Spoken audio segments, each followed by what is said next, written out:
I still remember seeing the ad for the Regal Apartments in the paper. It's easy for people to look at it and see a dingy, run-down shithole. But me? I saw a place with history and character.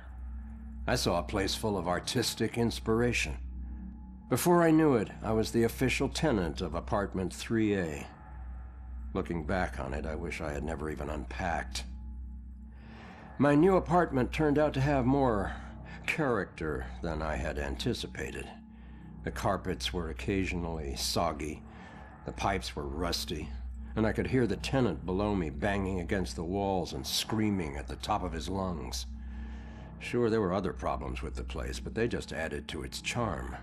They were things I could live with. What I couldn't live with was showering in brown water, mysterious leaks molding the carpet, and obnoxious neighbors.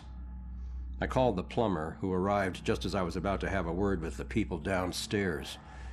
When I showed him the wet spots on the carpet, he scratched his head and explained that nothing was leaking, and that the reason for the wet spots was most likely due to me spilling something and not realizing it. Did this guy take me for an idiot? I never spilled a thing. He apologized and said that without a leak, there's nothing he could do, so he moved on to the shower. Thankfully, the water had no trouble turning brown. He thought it could be an issue with a rusty boiler and went to check it out. I took the opportunity to address the tenants below. I knocked on the door, but no one answered. In fact, I couldn't hear anything at all. I tried the door, expecting it to be locked, but it just swung open.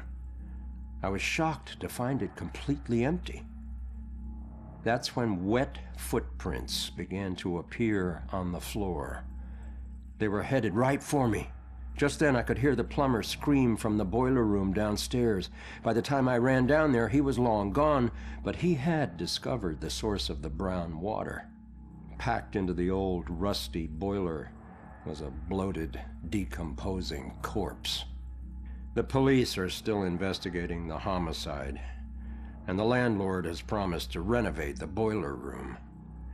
However, despite his efforts, 3A is back on the market, and I doubt I'll ever feel clean again.